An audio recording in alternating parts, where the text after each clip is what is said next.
Shalom, shalom, shalom. Je vous salue dans le nom puissant de notre Seigneur Jésus-Christ. Que sa grâce infinie repose sur la vie de chacun, de chacune, et que sa bonté se renouvelle chaque matin dans notre vie. Alléluia.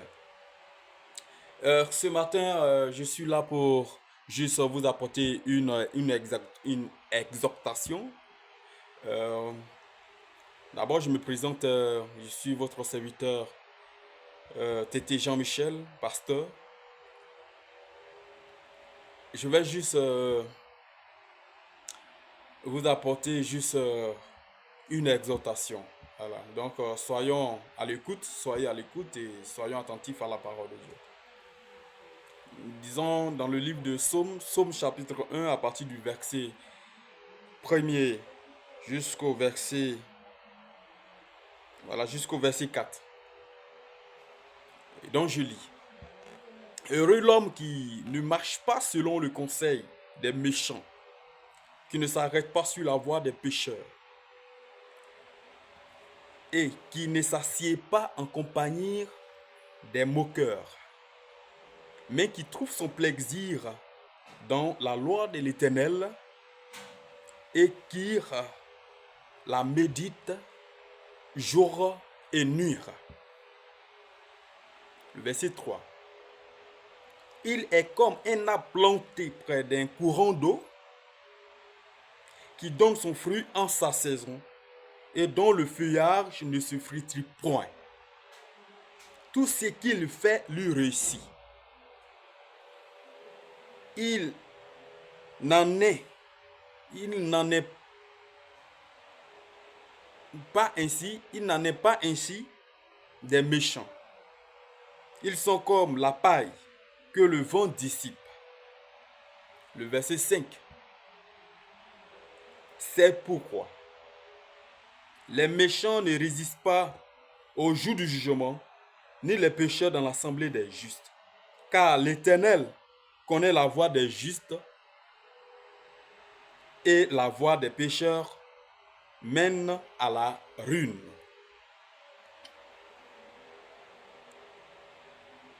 Gloire à Jésus. Chers frères et sœurs, chers disciples, nous voulons au travers de ce verset vous dire que dans ce monde, il y a des catégories de personnes. Et parmi ces catégories, il y en a plusieurs, mais qui se résument en deux sortes de personnes, des catégories de personnes. Alors, il y a des personnes de bonne volonté, de bonne nature, et il y a des personnes de mauvaise foi, de mauvaise volonté, donc de mauvaise nature. Et ceux qui sont de bonne nature, ce sont ceux qui ont donné leur vie à Dieu, qui ont cru en Dieu et qui se sont repentis de leurs péchés et qui ont fait de la volonté de Dieu leur vie quotidienne. Et ceux qui sont de mauvaise nature, ce sont ceux-là qui ne croient du tout pas à l'existence de Dieu et qui s'opposent même à la volonté de Dieu. Alors, dans ce passage, nous voyons les deux catégories de personnes. Mais en même temps, cela va nous amener à comprendre l'attitude qu'un croyant doit avoir pour ne pas avoir la malédiction dans sa vie ou pour ne pas être privé de la gloire de Dieu pour sa vie. Le psalmiste David, qui est un grand homme de Dieu, voici ce qu'il va dire. Il dit heureux, il commence pour dire heureux l'homme qui ne marche pas selon le conseil des méchants et qui ne s'arrête pas sur la voie des pécheurs et qui ne s'assied pas en compagnie des moqueurs. Bon, d'abord, quand nous prenons ces phrases qui s'alignent, le premier mot qui va attirer notre attention, c'est le mot heureux. Voilà, je pense qu'on va se suivre. Le mot heureux. On peut définir le mot heureux comme un mot qui rassemble tout simplement la joie. Donc, heureux signifie la joie. Donc, elle signifie aussi le bonheur. Donc, le verset commence par un mot de bénédiction qui est heureux. Et qui doit être heureux, ou bien qui est heureux? Il dit heureux l'homme qui ne marche pas selon le conseil des méchants. Ah. Donc, celui qui est heureux, c'est celui-là qui ne marche pas selon le conseil des méchants. Qui est un méchant? Le méchant, c'est celui qui fait partie de la mauvaise nature. Le méchant, il t'apporte toujours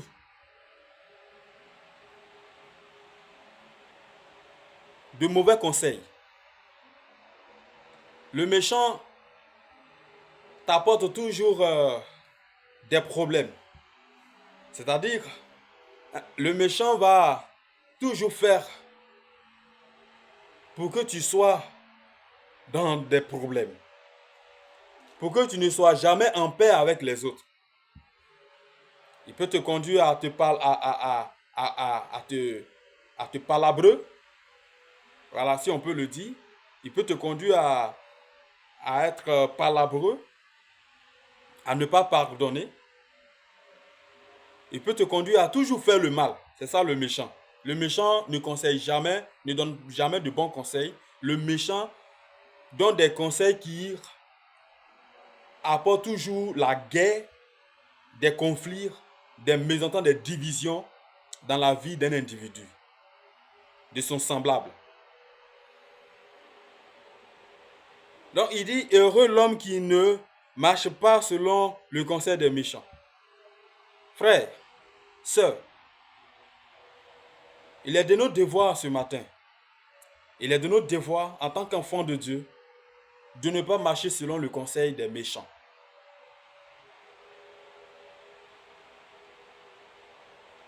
Il est de notre devoir de ne même pas écouter un méchant.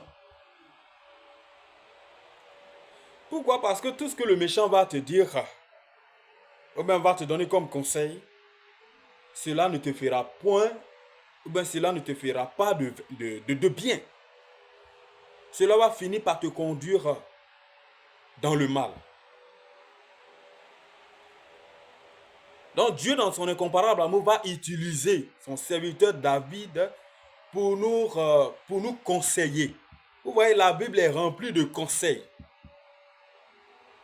Nous sommes très jeunes, mais nous voyons la nouvelle génération actuelle. Non. Cette génération, notre génération actuelle, est exposée aux mauvais conseils. Et même il y a des conseillers qui permettent aux jeunes de pouvoir s'en donner à des pratiques occultes. Vous savez de quoi je veux parler? De quoi je veux parler? Quand on parle de pratiques occultes, il y a certains qui disent je vais faire des médicaments pour avoir bédou magique. Mais c'est pitoyable, ça fait pitié en fait.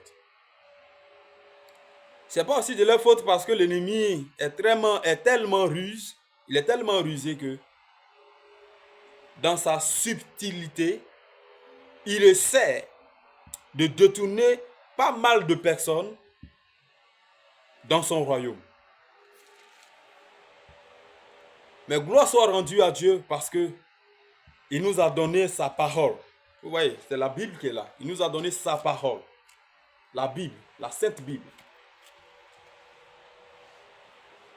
Et quiconque tourne les regards dans la parole de Dieu, je dirais même que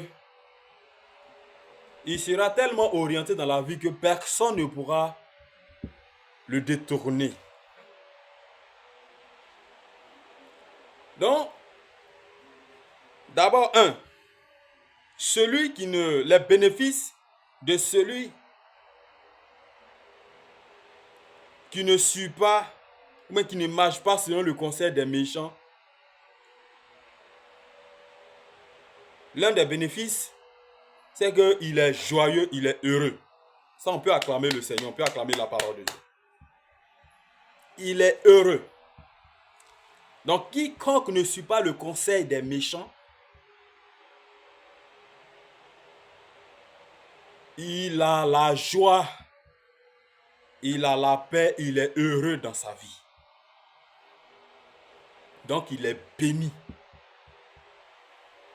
En un mot, il est béni. Donc, si on veut aller à l'opposé de ce verset,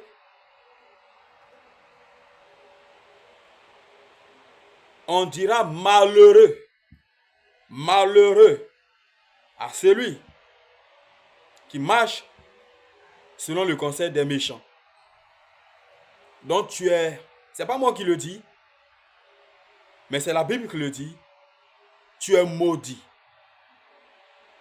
Tous ceux quiconque écoutent le conseil des méchants est maudit. C'est pas moi, hein? Je me lave les mains en fait. C'est la Bible qui le dit. Donc de grâce, chers frères et sœurs, dès lors que nous avons accepté le Seigneur Jésus, nous devons faire violence sur nous-mêmes de ne pas écouter le conseil des méchants. Pour ne pas être maudit après avoir écouté le conseil des méchants. Psaume chapitre 1.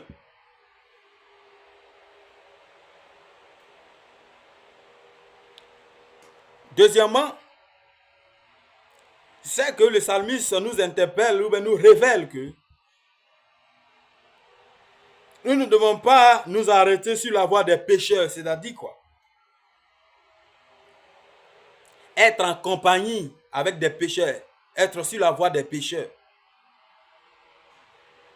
S'arrêter sur la voie des pécheurs. Par exemple, il y a des jeunes gens ou bien des personnes qui complotent ou bien qui s'unissent pour comploter sur un sujet.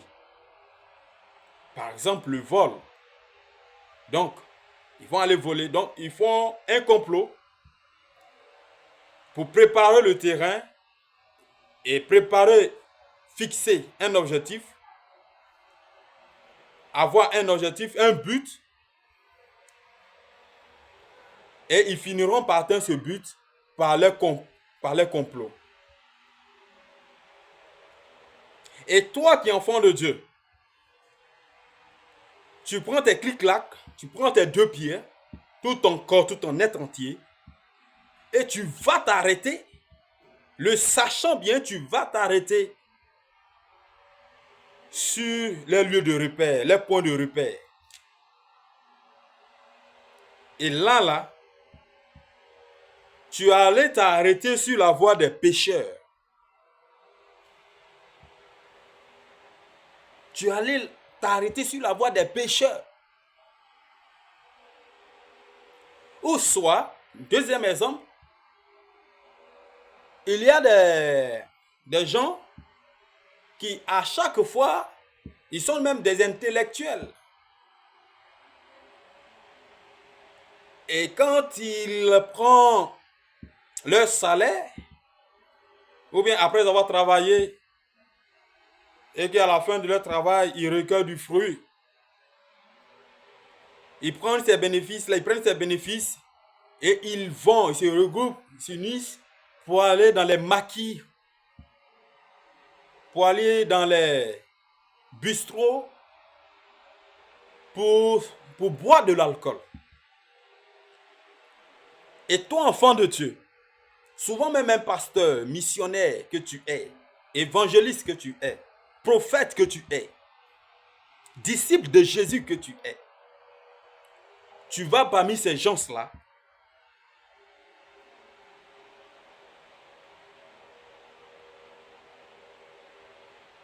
pour t'asseoir avec eux. Tu vas parmi ces gens-là et tu t'arrêtes au milieu d'eux. Tu peux même aller t'arrêter même dans des boîtes de nuit en tant qu'enfant de Dieu. Oui, on dira, c'est pas mauvais. Mais quand tu vas dans ces endroits, tu vas pour faire quoi? La Bible dit que les mauvaises compagnies corrompent les bonnes mœurs. Tu vas dans ces lieux pour quel but, pour quel objectif? Est-ce pour les évangéliser? Est-ce pour leur parler de Jésus? Est-ce pour leur prêcher la bonne nouvelle, la vérité du salut? Mais non, tu vas dans le but d'apprendre d'eux et de faire comme eux. Le Seigneur dit, par son serviteur David, heureux celui qui ne s'arrête pas sur la voie des pécheurs. Alléluia.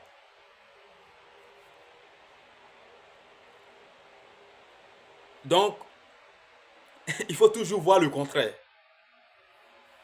Donc, malheur à celui. Le contraire, c'est malheur.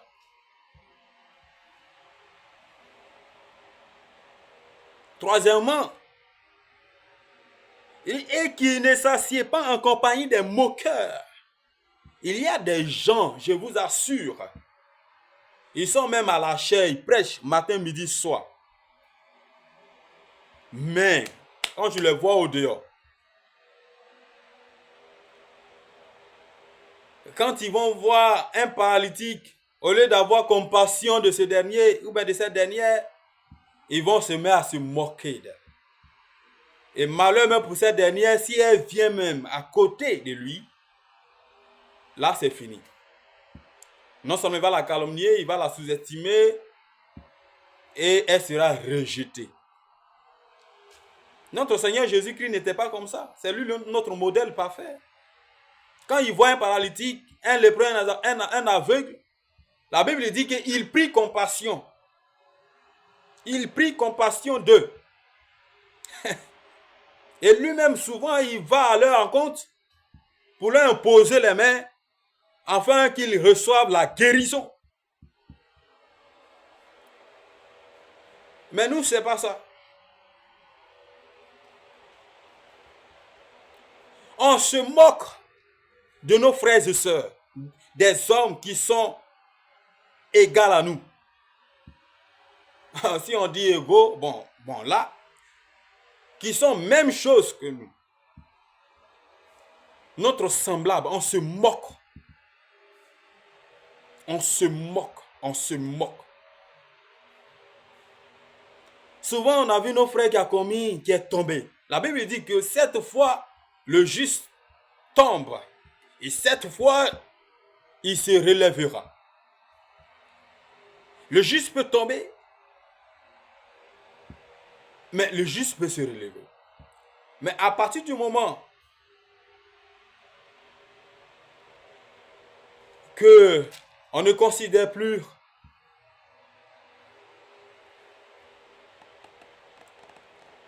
nos frères, nous allons prendre tout notre temps pour nous moquer de ses frères, de ses sœurs. La Bible dit non. La Bible dit malheur à celui qui s'assied en compagnie des moqueurs. Tu pratiques quelle compagnie? Tu marches avec quelle compagnie? Quel genre de compagnie? Nous devons veiller avec ceux. Nous devons veiller avec ceux qui sont à nos compagnies. Quel genre de personnes avec qui nous marchons? Est-ce des personnes qui prennent tout le temps à se moquer de l'autre ou bien des autres? La Bible nous interpelle et nous exhorte à ne pas nous asseoir en compagnie des moqueurs bien-aimés. Sinon, nous serons fort étonnés de voir des malédictions s'aligner dans notre vie. Alors, nous devons éviter cela. Il y a une comparaison qui sera faite au verset 3. Il dit, il est comme un arbre planté près d'un courant d'eau qui donne son fruit en sa saison et dont le feuillage ne se flétrit point. Tout ce qu'il fait lui réussit. Aïe, aïe, aïe. Tout ce qu'il fait lui réussit. Donc, il est comme.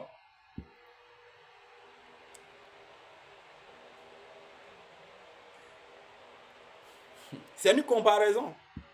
Tout simplement. La Bible dit que celui qui pratique ses bonnes œuvres, c'est-à-dire qui ne marche pas selon le conseil des méchants, qui ne s'arrête pas sur la voie des pécheurs et qui ne marche pas en compagnie des moqueurs, la Bible dit qu'il ressemble, il est comme un arbre qui est planté auprès d'un courant d'eau.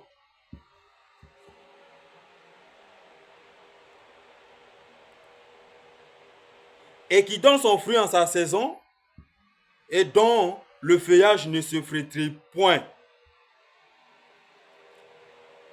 Elle est claire, cette illustration est claire. Elle est compréhensible, n'est-ce pas?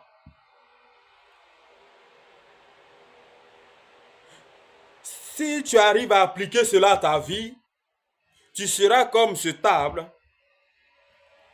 qui est posée près d'un courant d'eau. Nous voyons ceux qui ont des champs auprès des eaux, comme la lagune, les rivières, toutes ces choses-là. Quand il y a un arbre qui est planté auprès d'une rivière, peu importe les saisons, l'arbre est toujours vertueuse, est toujours rajeuni. Et à chaque saison, elle produit de fruits et de bons et de très bons fruits.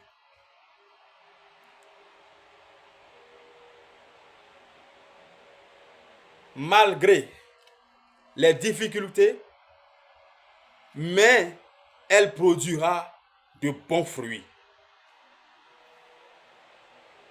Pendant que les autres arbres qui ne sont pas près de courants d'eau, quand il y a la sécheresse, qui représente aussi les difficultés, la saison sèche, parlant du soleil, mais l'arbre va finir par mourir, par perdre ses feuillages. Et elle va finir par disparaître. Le Seigneur Jésus nous parle au travers de son serviteur David que celui qui ne s'arrête pas, qui ne marche pas et qui ne s'assied pas avec ces personnes de mauvaise foi, de mauvaise nature, il est comme un arbre planté près d'un courant d'eau qui produit son fruit en sa saison. Et elle ne flétrit point, elle ne meurt point. Elle vit éternellement. Alléluia. Et donc, bien-aimés, chers frères et sœurs, et toi qui n'as pas encore accepté le Seigneur Jésus, qui n'a pas encore cru même à l'existence de Dieu, la grâce et la miséricorde de Dieu t'est donnée pour croire en cette parole, pour que toi aussi, tu puisses porter de bons fruits et que ces fruits-là ne meurent point et ne flétrissent point. Alléluia.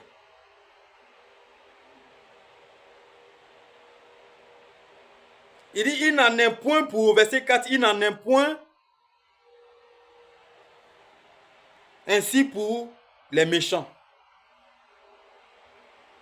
Ils sont comme la paille que le vent dissipe. C'est pourquoi les méchants ne résistent pas au jour du jugement, ni les pécheurs dans l'assemblée des justes. Car l'Éternel connaît la voie des justes et la voie des pécheurs mène à la ruine. Donc tous ceux ou celles qui suivent ces mauvaises compagnies, ils vont finir par se ruiner selon la compréhension. Ils vont finir par se ruiner, par se détruire, par se tuer. Ils vont se faire du mal eux-mêmes. Ils n'auront pas accès à l'assemblée des justes, des saints. Ils n'auront pas accès au royaume de Dieu, qu'on appelle évidemment le paradis. Ils seront ballottés.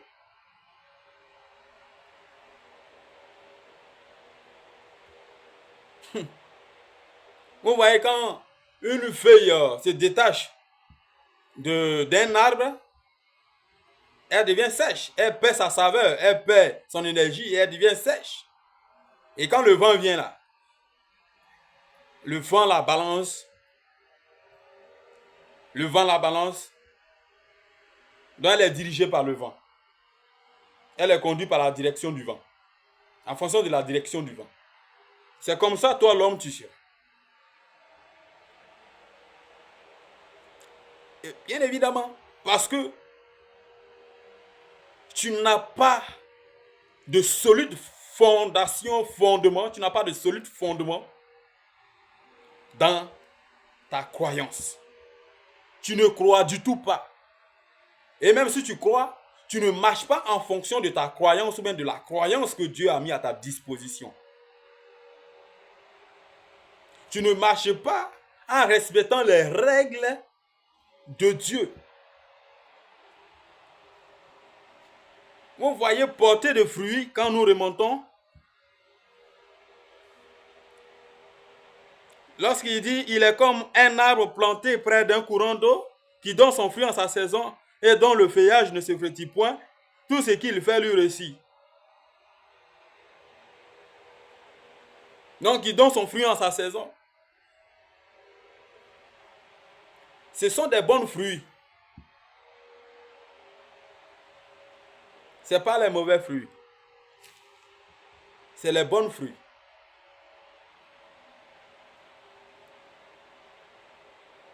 Nous pouvons voir ces fruits-là. En fait, il s'agit de quels fruits ici?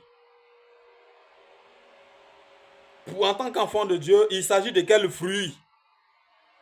C'est le fruit du Saint-Esprit. C'est le Saint-Esprit qui donne la saveur, qui donne la substance aux chrétiens. Quand tu es animé du Saint-Esprit, quand tu es rempli du Saint-Esprit, automatiquement tu es conduit par le Seigneur. Et les règles divines sont rattachées à ta vie. C'est pourquoi Paul va dire dans le livre de Galates chapitre 5 à partir du verset 16 au verset jusqu'au verset 22, nous allons voir. Galates chapitre 5.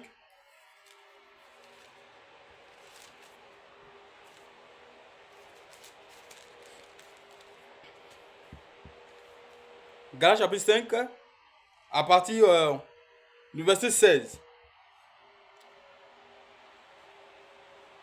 Que je lis. Je dis donc, marchez selon l'esprit, et vous n'accomplirez pas les désirs de la chair. Car la chair a des désirs contraires à ceux de l'esprit, et l'esprit en a de contraires à ceux de la chair. Ils sont opposés entre eux, afin que vous ne fassiez point ce que vous voudrez. Afin que vous ne fassiez point ce que vous voudrez. Si vous êtes conduit par l'esprit, vous n'êtes point sous la loi. Or, les œuvres de la chair sont manifestes.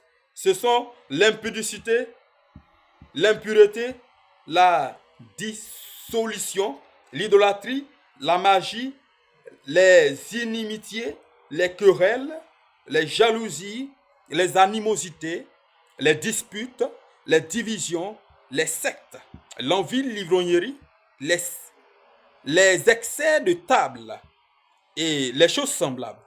Je vous dis d'avance, comme je l'ai déjà dit, que ceux qui commettent de telles choses n'hériteront point le royaume de Dieu. Donc d'abord, il apporte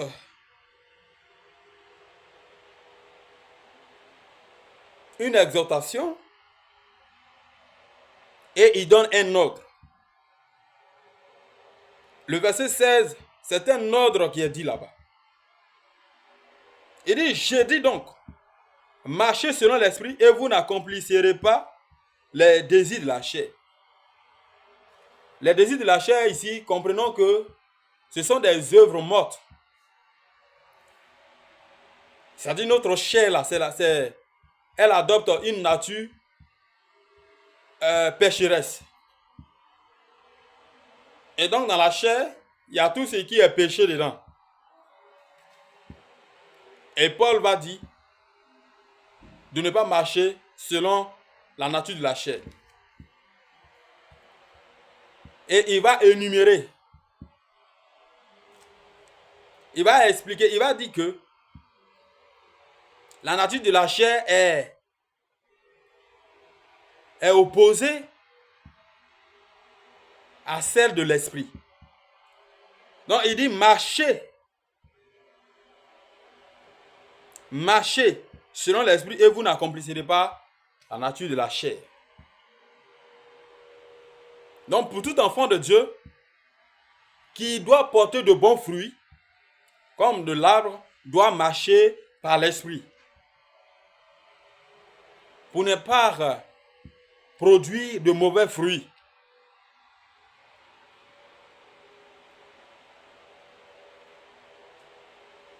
Parce que la nature de la chair et celle de l'esprit sont opposées.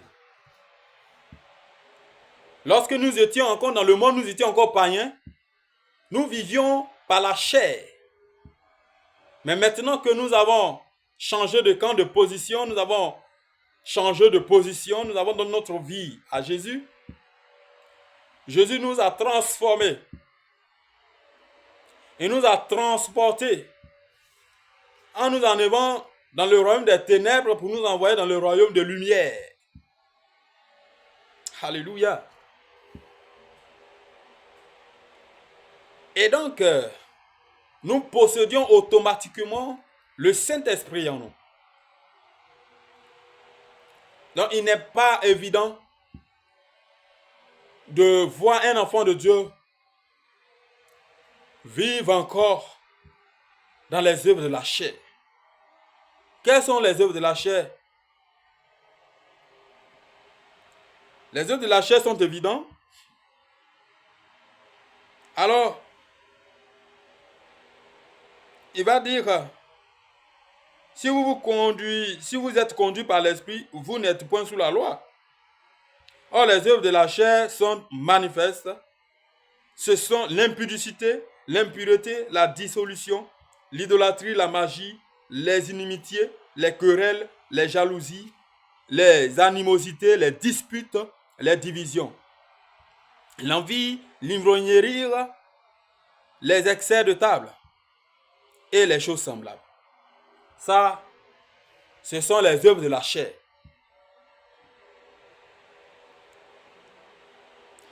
Et à la fin, il dit, ceux qui commettent de telles choses n'hériteront point le royaume de Dieu.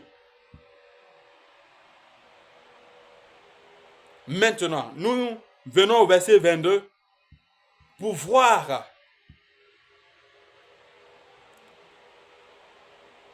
le fruit, ou bien les fruits que tout enfant de Dieu doit adopter. Les fruits que les enfants de Dieu doivent adopter. Qui est évidemment les fruits du Saint-Esprit. Donc le fruit de l'Esprit. Dans le fruit de l'Esprit, premièrement, nous avons l'amour. Donc, premièrement, ce qu'on doit avoir dans la vie d'un croyant, dans la vie d'un serviteur de Dieu, dans la vie d'un fidèle, dans la vie d'un disciple de Jésus, il y a l'amour. Ensuite, il y a la joie. Ensuite, il y a la paix. Ensuite, il y a la patience, la bonté, la bénignité, la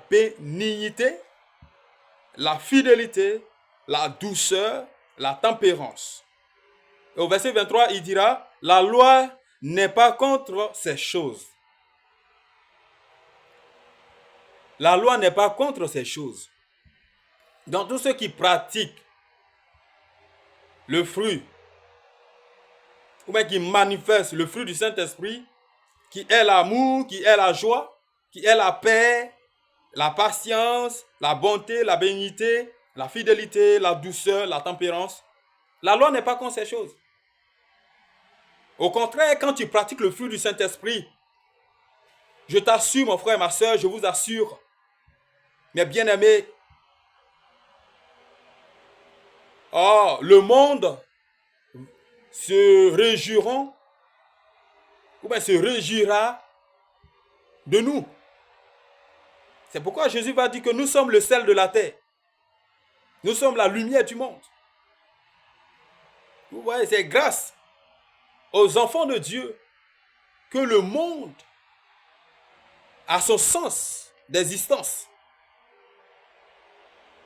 Et donc, il n'est pas convenable, il n'est pas bienséant de voir un enfant de Dieu, chers frères et sœurs, être en compagnie des moqueurs,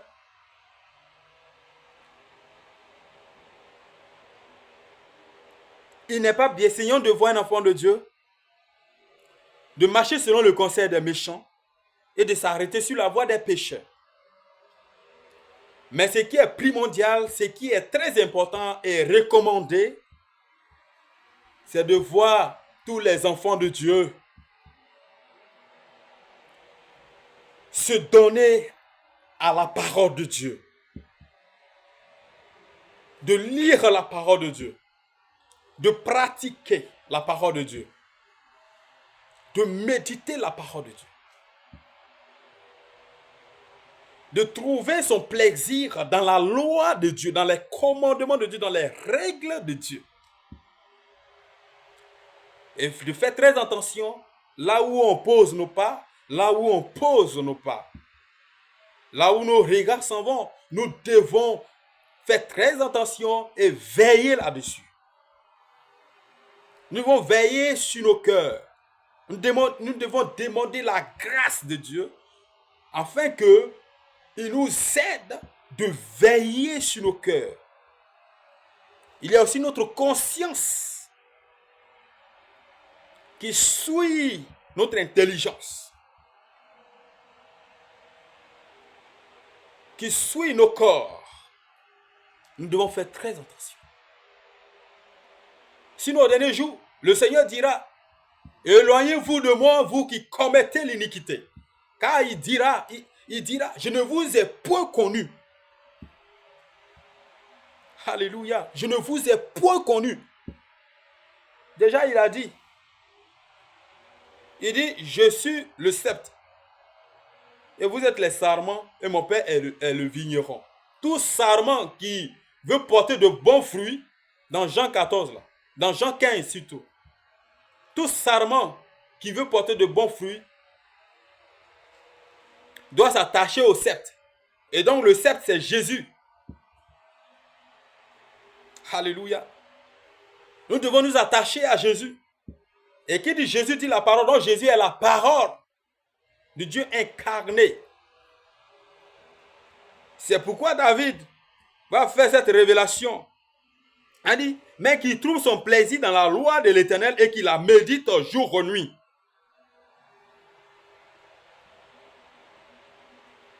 Qui la médite jour et nuit.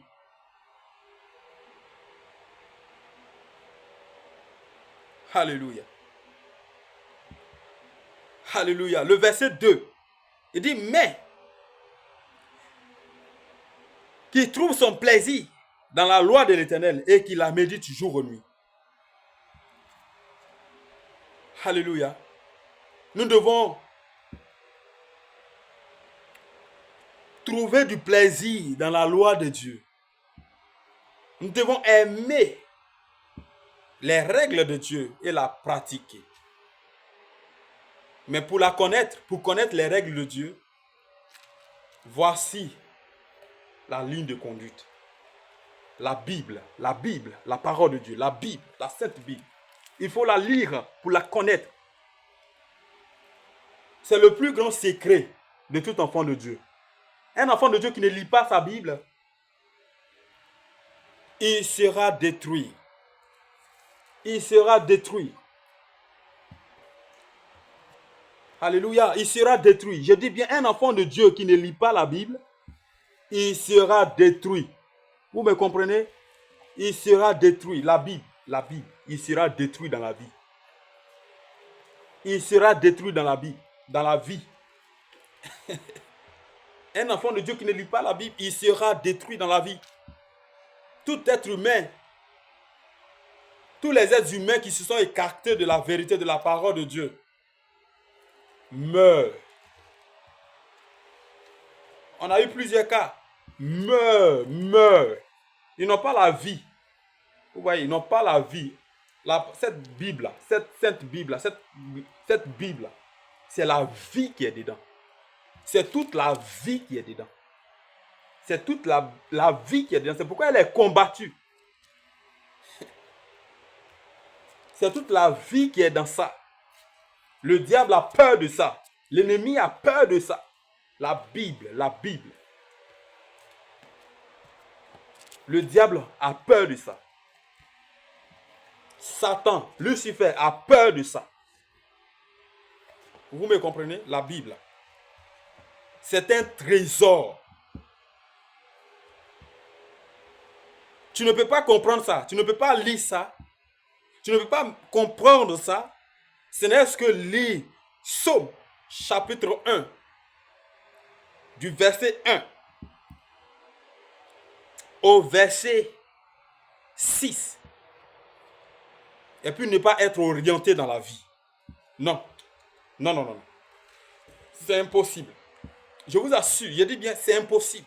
Tu ne peux pas lire ça et puis être désorienté dans la vie. Alléluia.